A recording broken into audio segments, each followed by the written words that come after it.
No ar, um programa que mostra, divulga e debate o terceiro setor, dando voz à solidariedade e construindo a cidadania. Observatório do Terceiro Setor, o olhar da cidadania, com Joel Scala. Olá, boa tarde. Eu sou Joel Scala e começa agora mais um programa Observatório do Terceiro Setor, o olhar da cidadania. O investimento e inovação são fundamentais para os avanços da educação de jovens no Brasil. Uma pesquisa da Unicef mostra que cerca de 1.700.000 jovens estão fora da escola no Brasil. Para conversar sobre esse assunto, trouxemos no programa de hoje a Maria Júlia Azevedo, a Maju, que é gerente de implementação do Instituto Unibanco. Ela é mestre em Educação pela Faculdade de Educação da Universidade de São Paulo e licenciada em Psicologia pela Unifesp. Maju, boa tarde. Boa tarde. Muito boa obrigado tarde, pela sua presença, tudo bem? Eu que agradeço o convite. Esses números são expressivos. Isso quer dizer o quê? Que as políticas públicas da educação no país não estão funcionando? Isso quer dizer que o desafio que está colocado para a gente é bastante intenso em relação à nossa juventude. Que a gente já conseguiu caminhar bastante em relação ao ensino fundamental, ainda não o que é necessário, mas em relação ao ensino médio, a gente deixa muito a desejar. A nossa outra convidada é a Helene Pinheiro, diretora executiva do Comitê para a Democratização da Informática, o CDI. Ela é graduada em Comunicação Social e pós-graduada em Administração.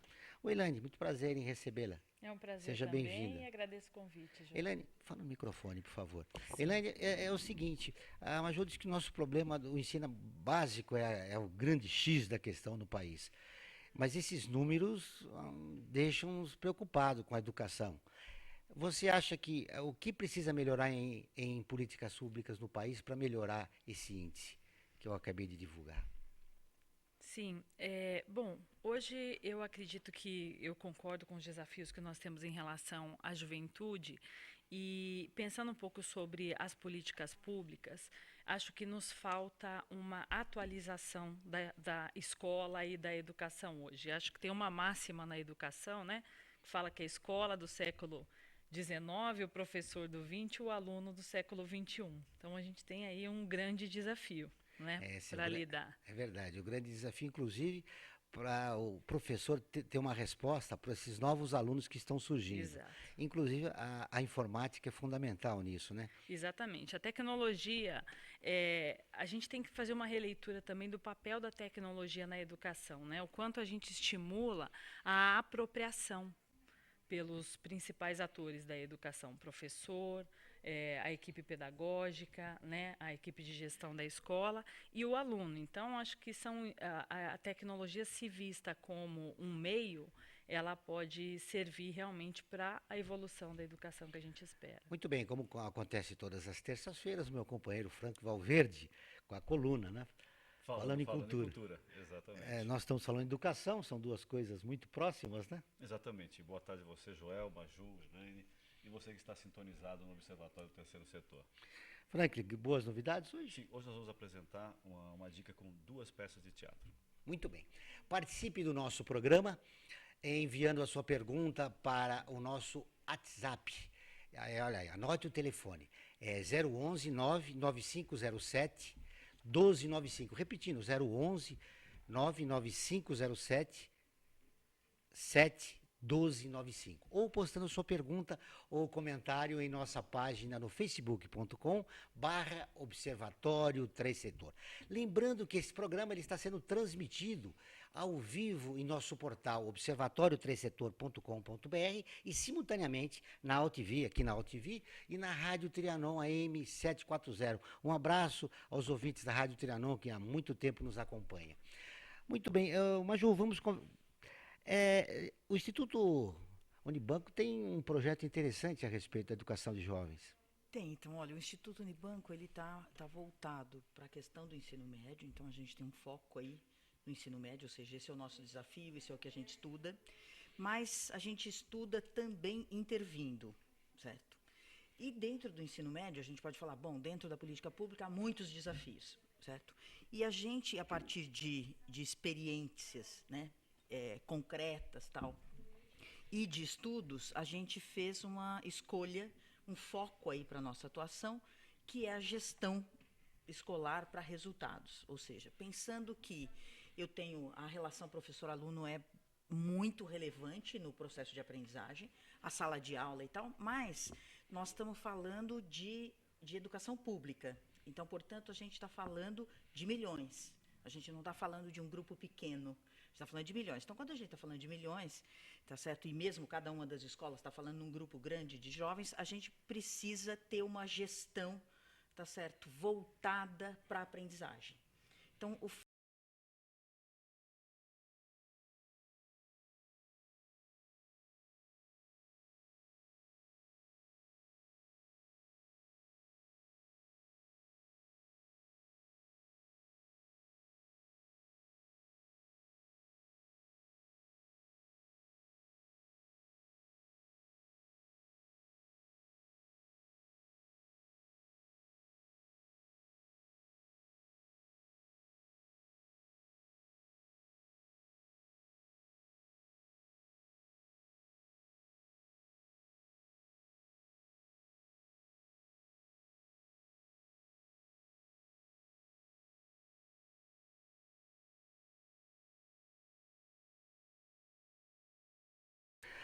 Na capacitação do aluno, enfim, onde foi que vocês viram que ali que estava o problema?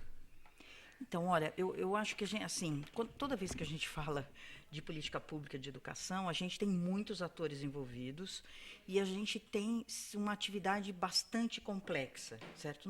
Não é simples, não dá para a gente dizer assim, olha, o professor bem formado, com um grupo de alunos que a família participa e tal, resolvido o problema, né? Isso não é o suficiente, isso é importante, tá certo? Necessário, mas não é o suficiente. Então, acho que o que a gente tem observado é que, por isso a gente investe em gestão, uma das coisas é que não é fácil organizar os processos de trabalho a serviço da aprendizagem. Então, organizar os processos da escola, certo, a serviço da aprendizagem, não é fácil. Da secretaria, das regionais, ou seja, a gente tem uma complexidade de organização aí. Quando a gente está falando de secretaria estadual, ela está atuando no conjunto de municípios aí do estado, né? Ela tem uma escola num município, escola em outro lugar, e ela precisa dar conta disso. Então, intervir e desenhar com os atores processos de gestão que estão orientados para que os estudantes aprendam, esse é o grande desafio. E é isso que a gente tem feito. Nós temos aí uma visão muito conservadora da escola pública, sobretudo aqui no estado de São Paulo, né? A escola é do diretor e dos professores, o aluno era um detalhe. Mas no ano passado, os alunos se apropriaram, não insatisfeitos, né, com uma decisão do governo do estado, e assumiram as escolas. Você acredita que esse momento é um momento importante para se perceber e ter uma mudança significativa? Então, eu acho que a história nos mostra, certo, que os estudantes, certo, são uma força política que nos ensinam a fazer mudança, né? Eu acho que o que está posto com o processo de ocupação de escolas tal é uma grande oportunidade para que nós, adultos, responsáveis pelas políticas de educação, possamos abrir uma interlocução muito mais consequente, tá certo? E espaços de participação efetiva. E essa participação dos alunos deve ajudar muito no desenvolvimento do projeto que vocês estão se propondo, né? Sem dúvida nenhuma, porque quando a gente fala de o processo de aprendizagem tem muitos atores, a política de educação tem muitos atores, a gente não pode esquecer que o estudante é um ator fundamental, tá certo? Ele não é passivo diante do conhecimento, né? Se a gente o tomar como passivo diante do conhecimento, e, portanto, a ação é minha, de adulto, professor e tal, eu não consigo os resultados que são necessários. Eu preciso que ele seja um agente e, portanto, eu preciso criar espaço de participação e de envolvimento. É verdade. Elaine, nesse processo de mudança que todo mundo deseja para a educação pública, né, no nosso país, as redes sociais é um fator muito importante. O CDI, o que ele tem feito para aproximar o aluno, capacitar o aluno para esse novo momento? O CDI, muito inspirado na sua origem, né, que está baseada lá em Paulo Freire, ou seja, o que a gente vai trabalhar que já está posto e como a gente vai cocriar e construir novas realidades com esses atores, a gente vem incorporando muito no nosso método, né, no nosso processo de ensino-aprendizagem, a tecnologia, seja a mídia social ou seja o jovem como autor, né, para ele parar de ser realmente aquele agente passivo, né, para não só consumir algo, mas realmente para que ele seja o autor. Então, a gente tem hoje inúmeras experiências. A gente usa, por exemplo, a prototipagem de aplicativos para incentivar o jovem a criar novas soluções, como se ele realmente tivesse esse incentivo como uma forma de desenvolver a competência de resolução de problemas. Então, como diante dos problemas que ele enfrenta, seja da vida pessoal, da comunidade, do mundo dele, a tecnologia pode ajudar a criar a solução. E aí entra, obviamente, a mídia social, né? Porque na construção da solução, ele já incorpora aquilo que já está no repertório dele. É então, fundamental que outros atores compreendam que o protagonismo é do aluno, né? Sim, nós vamos para o intervalo e voltamos dentro de instantes. Observatório do Terceiro Setor. O olhar da cidadania.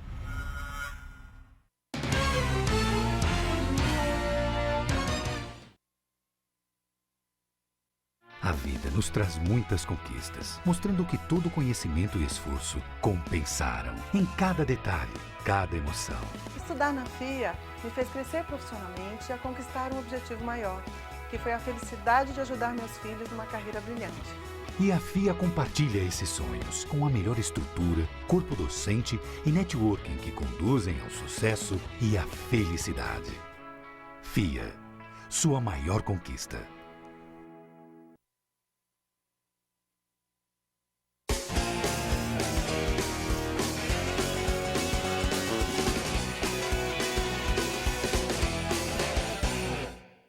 O Observatório do Terceiro Setor é uma plataforma de mídia que desde 2012 se dedica a mostrar o trabalho das entidades de interesse social. Durante esse tempo, mais de 1 milhão de pessoas acompanharam nossa atividade na divulgação de ações e campanhas das organizações sem fins lucrativos, mostrando as boas práticas nas áreas de saúde, educação, direitos humanos, meio ambiente e cultura, e o seu impacto na sociedade brasileira. Estamos presentes no rádio, às terças e quintas, às 14 horas, na rádio Trianon AM 740. E na TV, às quartas-feiras, à meia-noite, na TV aberta de São Paulo, nos canais 9 da NET, 8 da Vivo Fibra e 186 da Vivo. E na internet, com um portal e perfis no Facebook e no Instagram. Hoje, já contamos com um acervo de mais de 15 mil minutos de gravação, com cerca de 400 personagens que fazem a diferença no terceiro setor. E atingimos mais de 40 países. Observatório do Terceiro Setor, o olhar da cidadania.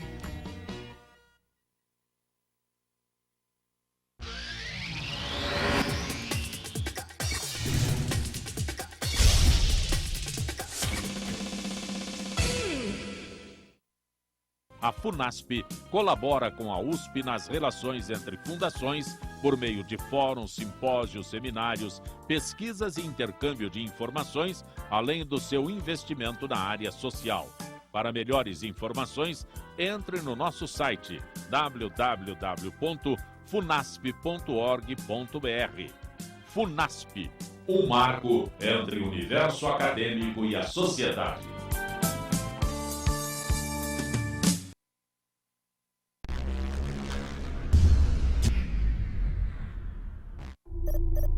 Internacionalizar a economia afeta o seu emprego? Para onde vai o Brasil? Ter opinião sem análise é só repetição. Repetição, repetição, repetição, repetição, repetição, repetição, repetição, repetição. Informação é importante. Análise é fundamental. Le Monde Diplomatique Brasil. Independente e crítico.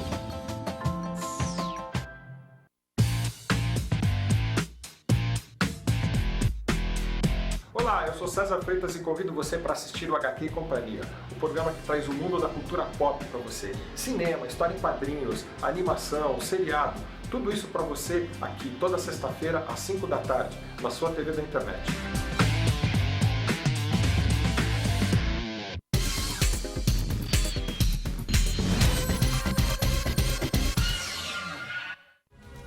Observatório do Terceiro Setor. O olhar da cidadania. Muito bem, voltamos com o Observatório do Terceiro Setor, o olhar da cidadania. E estamos apresentando nosso programa simultaneamente aqui na AltV e na Rádio Trianon AM 740 e no nosso portal observatoriotercesetor.com.br. Agora vamos com a reportagem da Rádio ONU, é a nossa parceira de conteúdo. E a matéria ONU de hoje Mulheres é sobre os casos de estupro coletivo aqui no Brasil. A Laura Gelbert, de Nova York, tem as informações. A ONU Mulheres e o Fundo das Nações Unidas para a Infância, UNICEF, no Brasil, publicaram notas sobre casos de estupros coletivos no país. As agências se solidarizaram com as 2 adolescentes vítimas do crime. Uma no Rio de Janeiro, violada por mais de 30 homens, e outra em Bom Jesus, no estado do Piauí, por 5 homens. Na nota assinada pela representante da ONU Mulheres no Brasil, Nadine Gassmann, a agência pede aos poderes públicos dos 2 estados que a perspectiva de gênero seja incorporada na investigação, no processo e no julgamento dos casos. O comunicado menciona ainda a exposição social da vítima e dos crimes, incluindo imagens e vídeos em redes sociais e demais meios de comunicação, em ações, segundo a agência, de violação ao respeito e à dignidade das vítimas. Segundo Nadine Gassmann, como crime hediondo, o estupro e suas consequências não podem ser tolerados nem justificados. Na nota, a agência da ONU no Brasil defendeu ainda o fortalecimento da rede de atendimento a mulheres em situação de violência, entre outras medidas.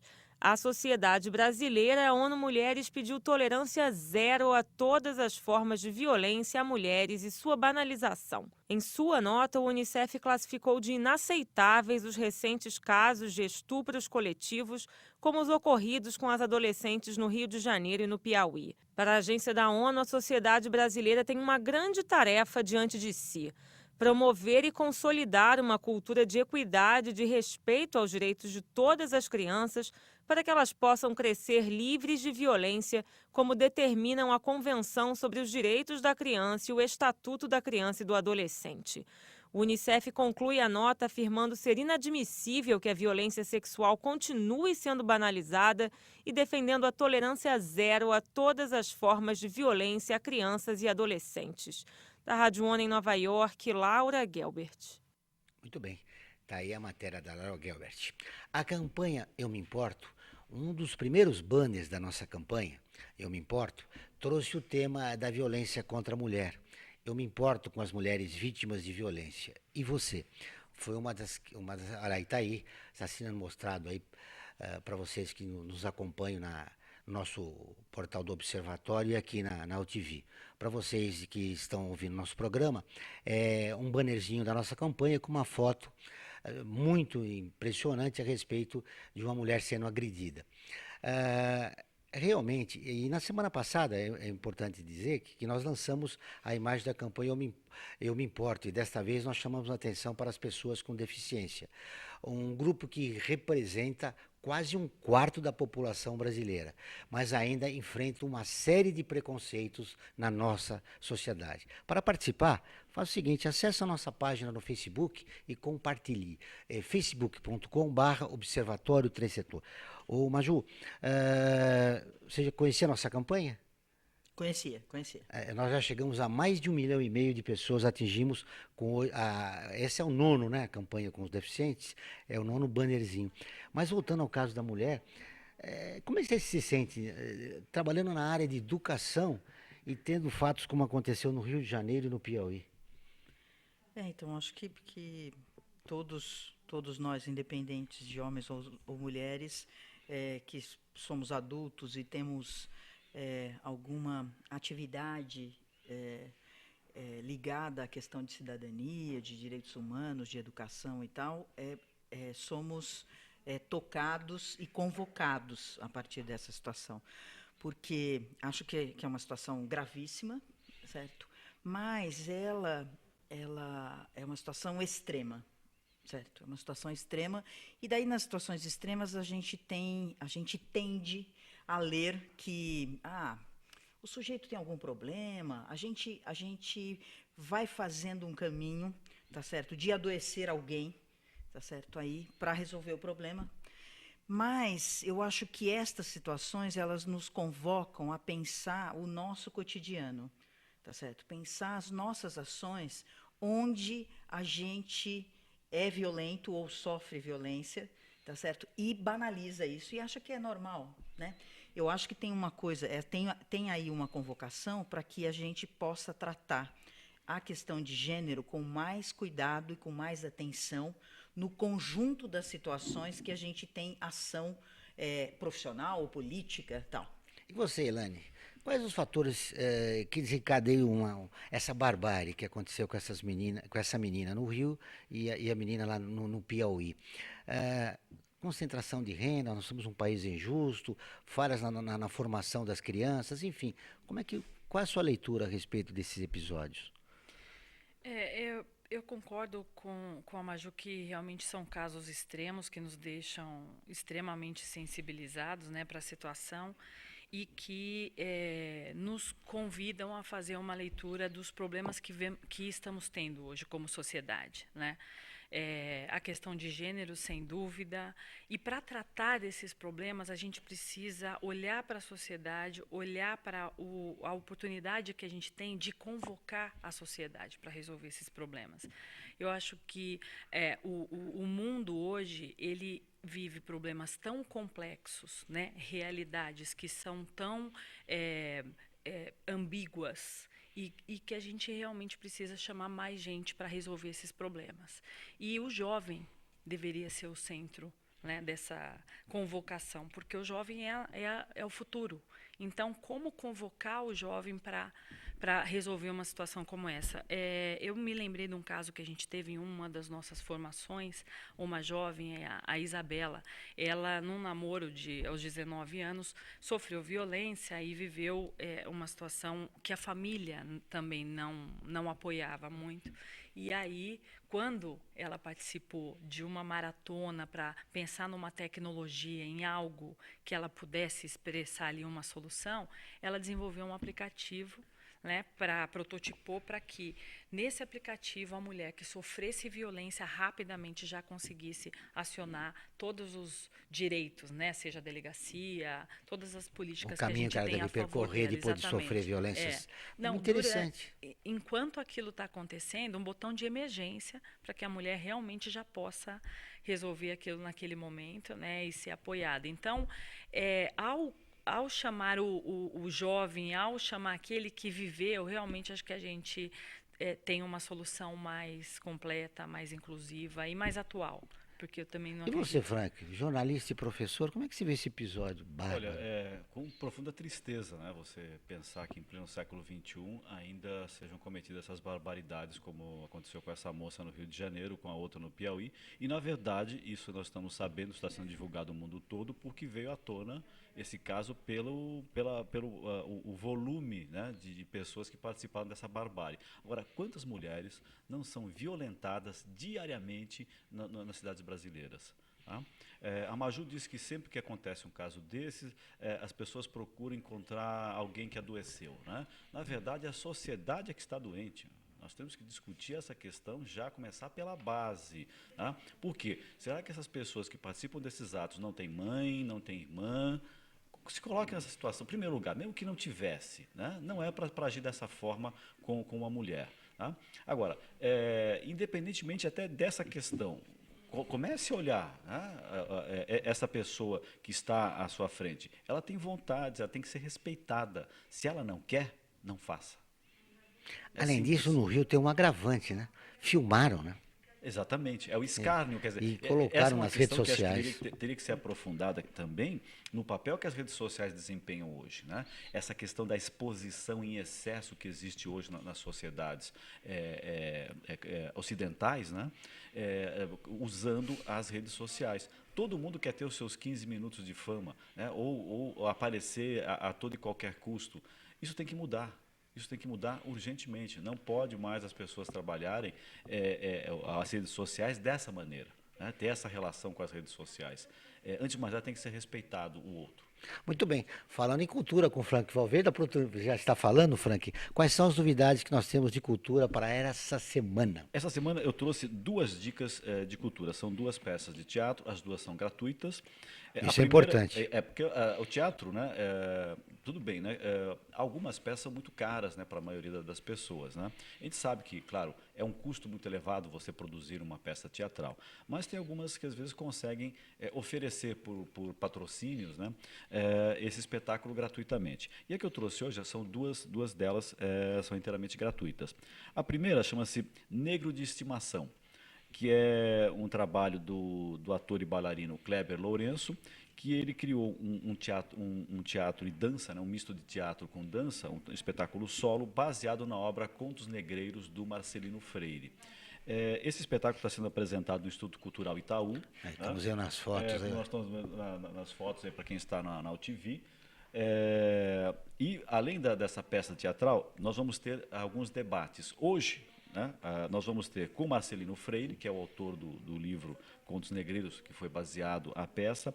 Amanhã nós vamos ter um debate com Capulanas Companhia de Arte Negra e o Coletivo Negro, que vai debater a questão do teatro negro. E na quinta-feira o debate vai ser sobre dança negra contemporânea com o Fórum de Corporalidades Plurais. Isso é muito importante nesse processo para acabar com o preconceito em relação aos negros, né? O teatro é uma ferramenta fundamental. Fundamental, né? Fundamental. E mais, né? Há muito tempo, claro, o que é o correto, né? Não se pinta mais o branco com a cara negra para fazer personagens negros, né? Acho que tem uma série de atores negros que isso trabalha para quê? Para a formação e para políticas afirmativas dessa população, que é a maioria da população brasileira. Não é verdade? Isso é a grande minoria do país.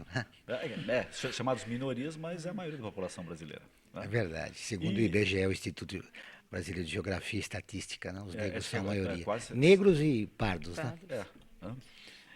O Instituto Cultural fica na Avenida Paulista, 149, próximo ao metrô Brigadeiro. O espetáculo vai ser às 20 horas, hoje, amanhã, na quinta-feira. O outro espetáculo é o Desuó, também um espetáculo solo, né, do ator Edgar Castro, que foi criado pelo Núcleo Macabé de Teatro. Essa peça de teatro conta a história de um menino que morava numa comunidade ribeirinha na Amazônia e que foi expulso dessa comunidade devido à construção de uma usina hidrelétrica. Tá? Ou seja, o progresso, a produção de energia que é necessário para toda a sociedade, né, às vezes não trabalha como deveria com essa população que já está marginalizada. Né? Então, essa peça teatral relata esse episódio. Bem atual, né? E o local, né, é um local pequenininho que chama-se Casa Livre, fica na rua Pirineus 107.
Observatório do Terceiro Setor.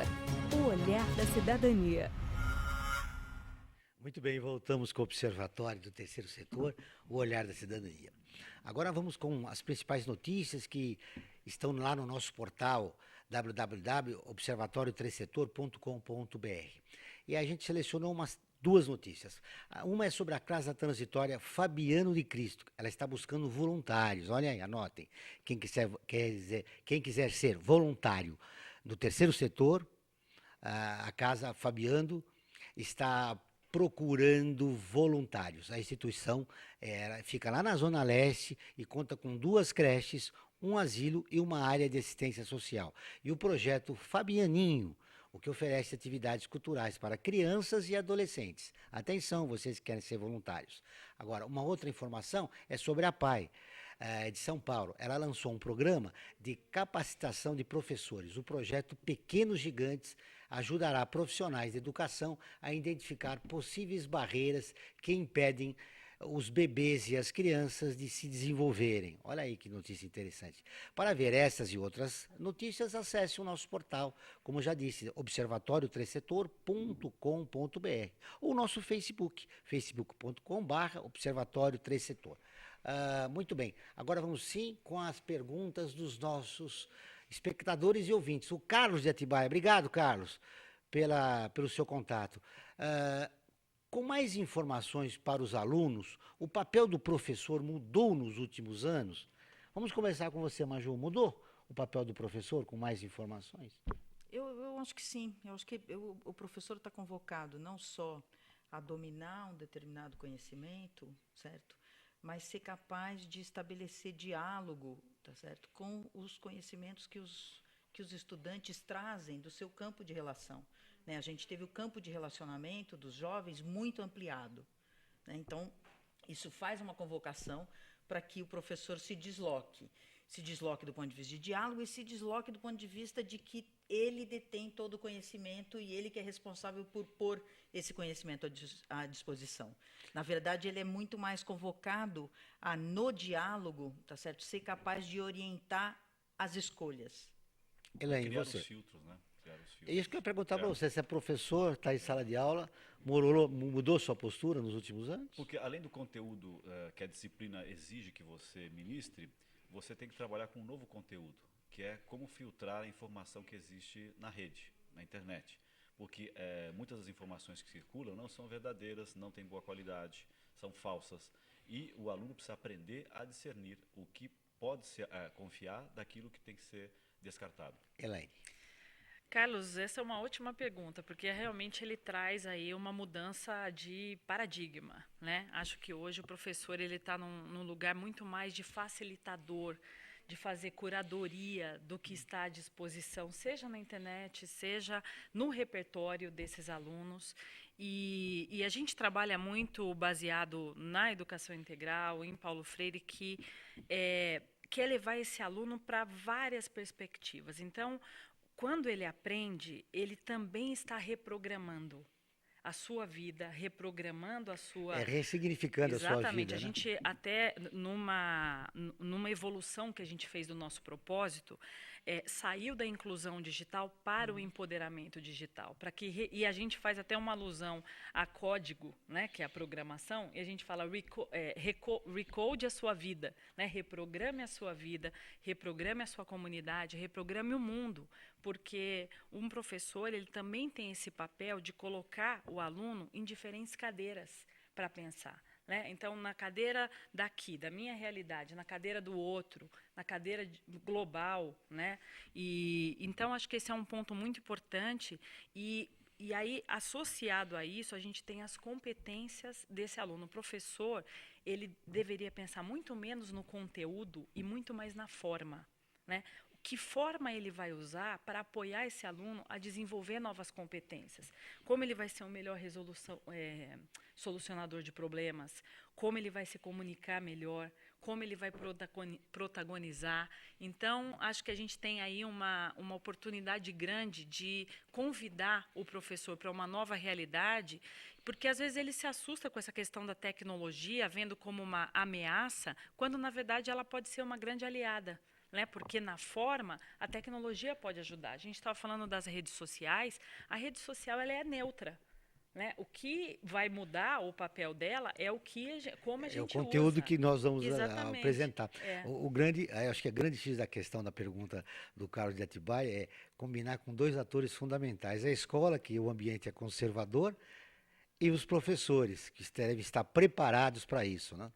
Exatamente, a própria formação. Acho que hoje uma política pública muito importante é a formação do professor, né? Como a gente prepara esse professor. A gente tem um estudo que foi realizado agora e lançado agora em março do Comitê Gestor da Internet, né? Um pouco com a fala dos professores. Um estudo importante porque ele analisou 12 escolas durante 4 anos, então é um tempo importante. E aí os professores falam que na formação eles sentem falta da prática e eles sentem falta daquela formação que parte do que ele já sabe. E não como uma coisa nova, sempre a tecnologia como se fosse uma ruptura.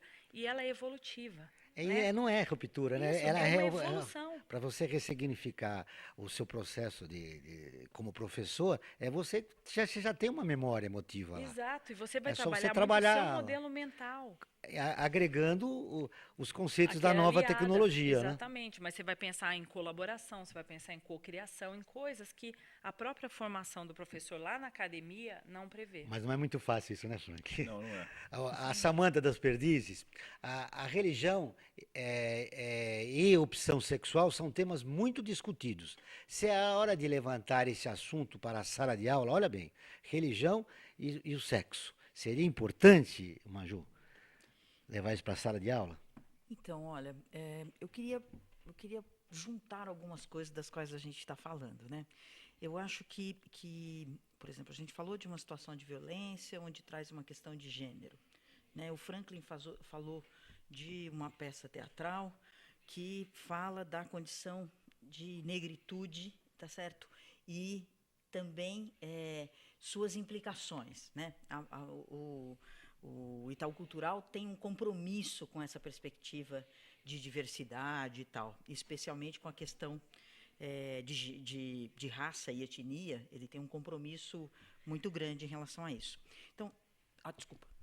Esse conjunto de questões, e daí pensar a história da relação sexual ou da questão do desenvolvimento aí, quando a gente está falando do jovem, e da religiosidade, né? Eu acho que a gente está falando, toda vez que a gente fala de educação, a gente fala de um composto curricular enorme. E cada vez mais a gente fala, será que não deveria ter isso, não deveria ter aquilo e tal?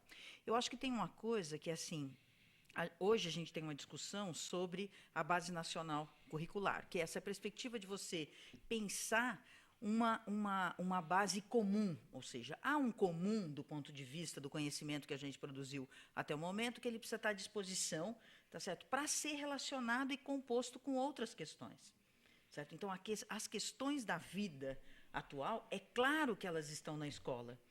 Acho só que a questão não é a gente ampliar disciplina ou ampliar atividade para dar conta desse tema ou do outro tema. Você pode falar de sexo e de religião via literatura, tá certo? Então, esses temas, é claro que eles estão presentes. Agora, se eu tomar em consideração os sujeitos com os quais eu estou me relacionando, estes temas farão parte da conversa de literatura, da discussão de matemática, de física e tal. Mas eu preciso considerar esse sujeito, não só ter uma pauta curricular e todo o restante do que está acontecendo na vida está fora da conversa.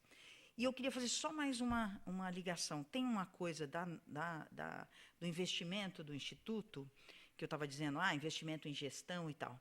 Mas a gente tem feito uma coisa que é ter 3 formas de atuação, uma forma de intervenção, então ter um projeto, fazer parceria e realmente agir junto com a política pública, com a execução da política pública. A outra coisa é desenvolver pesquisas ligadas às questões que surgem aí da prática para poder fazer solução para as coisas. Na verdade, vocês tomam decisões com indicadores, né? Com indicadores, com indicadores. Sempre, é fundamental. sempre. Isso na educação E a outra coisa um elemento muito importante. A perspectiva de fomentar ações que estão sendo desenvolvidas por outras organizações e por meio de editais, certo? E daí a gente tem feito isso voltado para a questão da diversidade e da equidade. Então, a gente tem um edital focado na questão de ações na escola voltadas para a questão de raça e etnia, e a gente tem uma outra ação voltada para a questão de gênero, que chama Elas nas Exatas. Deixa eu ouvir você, Elaine. Essa pergunta dela. Deve ter essas duas matérias, sexo e religião?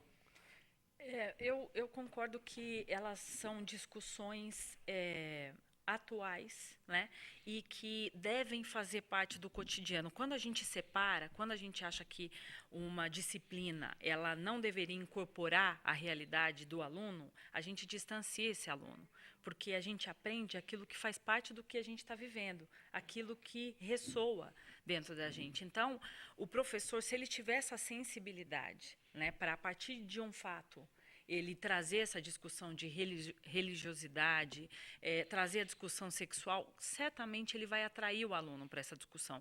Porque são discussões que, se ele não faz em sala de aula, o aluno está promovendo em algum outro lugar. Mas então, a questão é essa, Elaine, dá para depender da sensibilidade do professor? Exato, realmente é um grande desafio, mas eu acho que enquanto a gente, uma fala, a gente também trabalha com, hoje, 3 secretarias da educação na formação de professores. E, nitidamente, tem uma fala do professor que ele não se sente envolvido, né, em muitas decisões que são tomadas, seja em política pública, não há muita consulta. Eu acho que à medida que a gente consulta, a gente atribui responsabilidade também para o professor. Então, numa formação, quando você coloca esse tema, como a gente vai discutir sexualidade, como a gente vai discutir religião em sala de aula, na verdade, você está atribuindo a ele a responsabilidade de pensar como trazer. Não é fácil, não é algo que ele aprendeu. É um grande desafio, né? Mas é realmente o educador como um todo, ele tem esse papel de extrema relevância na sociedade. Ele que faz a grande mudança cultural, né, numa sociedade. Muito bom. Antes de continuar com a pergunta dos nossos telespectadores, Frank, você que está na sala de aula, a sensibilidade só do professor, claro que não contar. Você concorda que deve se levar sexo como matéria, sexo e religião? Como matéria específica, uma disciplina, eu acredito que não, porque esse é um tema transversal. Eu acho que ele tem que ser abordado em todas as disciplinas. Mas a discussão, sim. Quando seja necessário. Né? Quando suscita alguma discussão nesse sentido, o professor deve levar essa discussão. Só que o professor tem que ser plural. O problema está aí. O professor tem que ser plural. Ele tem que tratar as questões sexuais e as questões da religião de uma forma ecumênica, de uma forma contemplando a diversidade. Ele não pode conduzir a aula e essas explicações à luz única e exclusivamente do seu credo ou da sua opção sexual. Com essa onda conservadora que está no país, eu não sei não. Nós vamos para um intervalo e voltamos dentro de instantes. Observatório do Terceiro Setor. O olhar da cidadania.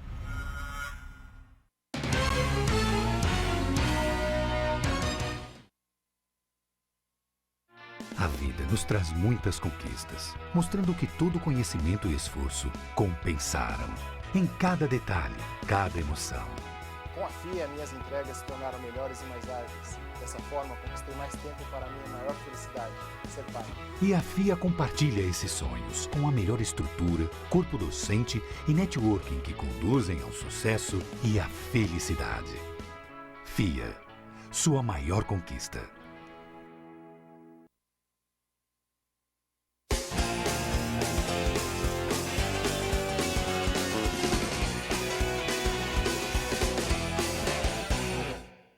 O Observatório do Terceiro Setor é uma plataforma de mídia que desde 2012 se dedica a mostrar o trabalho das entidades de interesse social. Durante esse tempo, mais de 1 milhão de pessoas acompanharam nossa atividade na divulgação de ações e campanhas das organizações sem fins lucrativos, mostrando as boas práticas nas áreas de saúde, educação, direitos humanos, meio ambiente e cultura, e o seu impacto na sociedade brasileira. Estamos presentes no rádio, às terças e quintas, às 14 horas, na rádio Trianon AM 740. E na TV, às quartas-feiras, à meia-noite, na TV aberta de São Paulo, nos canais 9 da NET, 8 da Vivo Fibra e 186 da Vivo. E na internet, com um portal e perfis no Facebook e no Instagram. Hoje, já contamos com um acervo de mais de 15 mil minutos de gravação, com cerca de 400 personagens que fazem a diferença no terceiro setor. E atingimos mais de 40 países. Observatório do Terceiro Setor, o olhar da cidadania.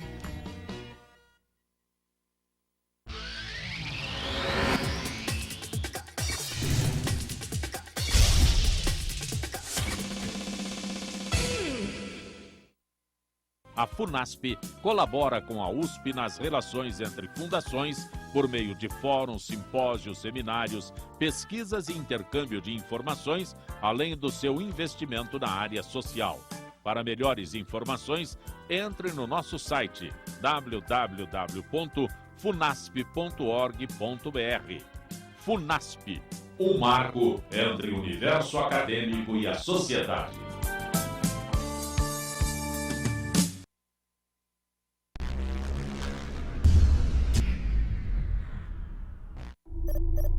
Internacionalizar a economia afeta o seu emprego? Para onde vai o Brasil? Ter opinião sem análise é só repetição. Repetição, repetição, repetição, repetição, repetição, repetição, repetição, repetição. Informação é importante. Análise é fundamental. Le Monde Diplomatique Brasil, independente e crítico.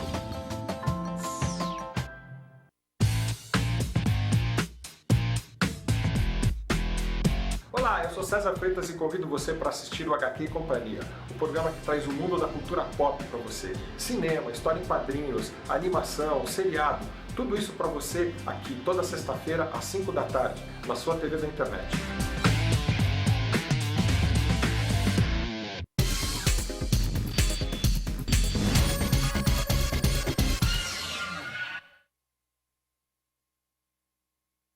A vida nos traz muitas conquistas, mostrando que todo conhecimento e esforço compensaram. Em cada detalhe, cada emoção. Com a FIA, minhas entregas se tornaram melhores e mais ágeis. Dessa forma, conquistei mais tempo para a minha maior felicidade, ser pai. E a FIA compartilha esses sonhos com a melhor estrutura, corpo docente e networking que conduzem ao sucesso e à felicidade. FIA, sua maior conquista.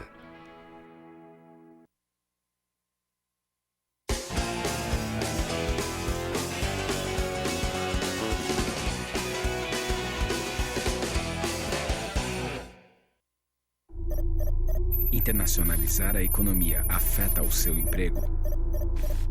Para onde vai o Brasil? Ter opinião sem análise é só repetição. Repetição, repetição, repetição, repetição, repetição, repetição, repetição, repetição. Informação é importante. Análise é fundamental. Le Monde Diplomatique Brasil, independente e crítico.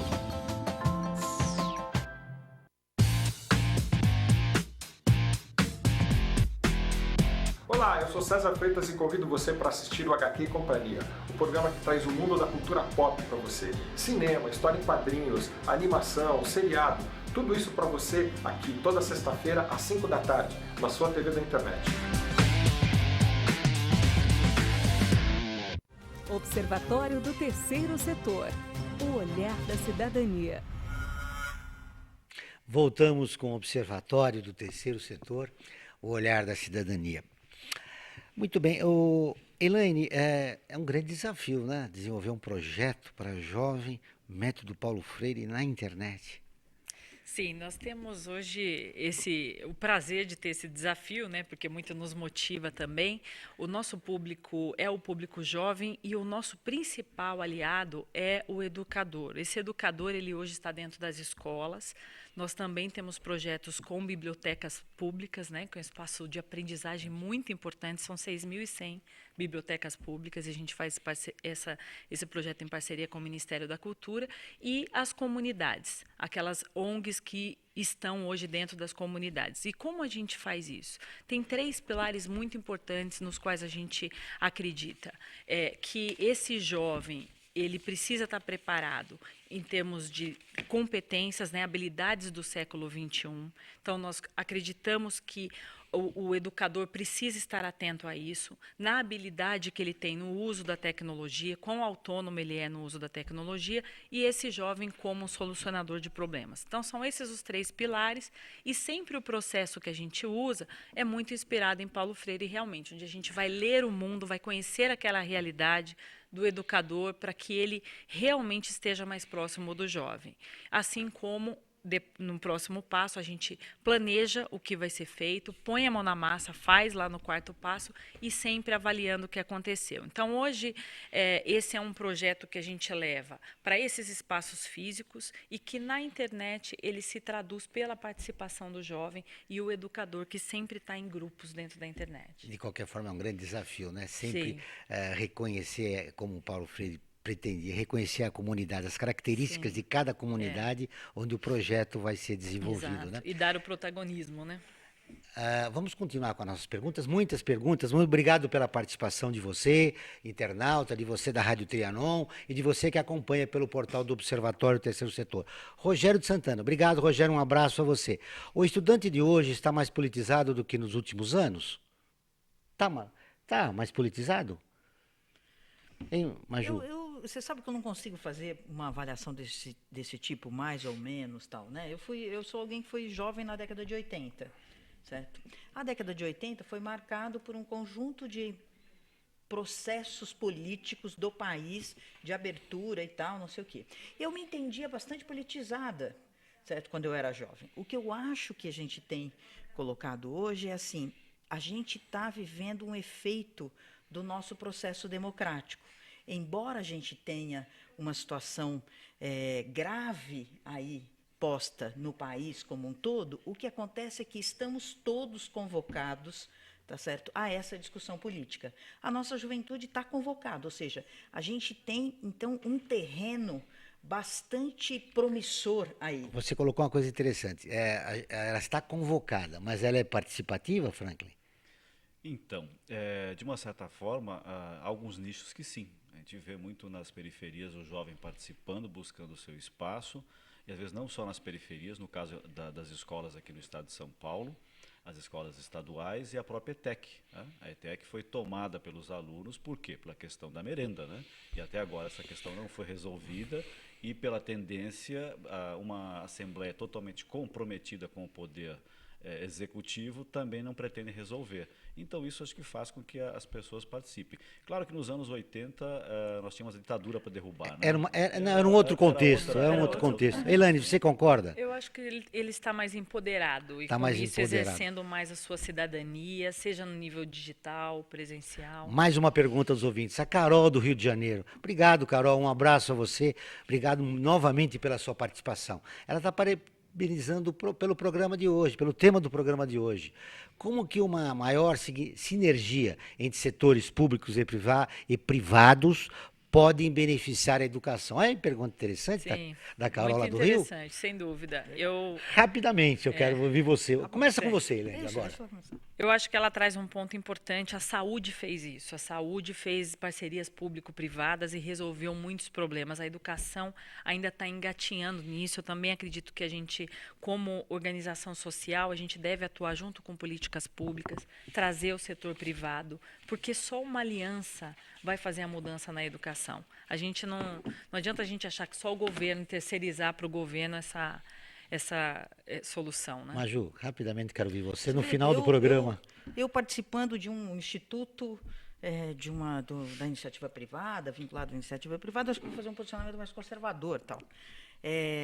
Eu acho que tem uma coisa que, assim, a complexidade da tarefa educativa que temos em relação às novas gerações, certo, nos convoca a todos a nos envolvermos com a questão da educação. Isso é uma coisa. A outra coisa é, política pública não se faz só pelo governo, política pública se faz com a sociedade. Agora, temos dispositivos de participação e tal. Essa é uma coisa. A outra coisa é assim, quem executa? Essa é uma outra discussão. Quem que executa? Só o Estado executa? Outras organizações podem executar? A gente tem assumido uma perspectiva de que o nosso compromisso é com o bem público e, portanto, a gente só faz isso em parceria com o Estado.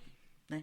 Então, a gente faz em parceria com o Estado sem nenhuma troca de dinheiro, de valores financeiros, tá certo? Mas com um compartilhamento de responsabilidade, apoiando e entendendo que esta tarefa, tá certo, é dos governos estaduais e que estamos lá apoiando. Tá aí, muito obrigado aos ouvintes pela pergunta, telespectadores. Infelizmente a gente não consegue fazer todas as perguntas, estamos arrumando uma maneira de todos participarem, mas estamos gratos pela participação de vocês. Obrigado, Franklin. Obrigado, você, Elaine. Obrigado, Maju. Prazer em revê-las. Muito obrigado. Espero revê-las em breve. Eu vou terminar com Franz Kafka. Um ano antes de sua morte, Franz Kafka viveu uma experiência singular. Passeando pelo parque em Berlim, lá na Alemanha, encontrou uma menina chorando porque havia perdido a sua boneca. Kafka ofereceu ajuda para encontrar a boneca e combinou um encontro com a menina no dia seguinte, no mesmo lugar. Não tendo encontrado a boneca, ele escreveu uma carta como se fosse a boneca e leu para a garotinha quando se encontraram. A carta dizia: por favor, não chore por mim, partir numa viagem para ver o mundo. Durante 3 semanas, Kafka entregou pontualmente à menina outras cartas que narravam as peripécias da boneca em todos os cantos do mundo. Londres, Paris, Madagascar, tudo para que a menina esquecesse a grande tristeza. No fim, Kafka apresentou a menina com uma outra boneca. Ela era, obviamente, diferente da boneca original.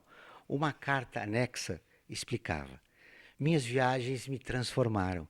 Anos depois, a garota encontrou uma carta enfiada numa abertura escondida na boneca substituta.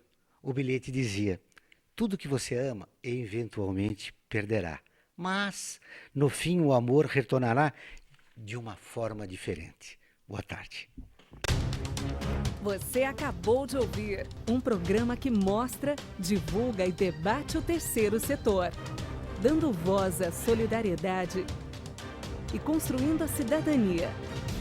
Observatório do Terceiro Setor, o olhar da cidadania, com Joel Scala.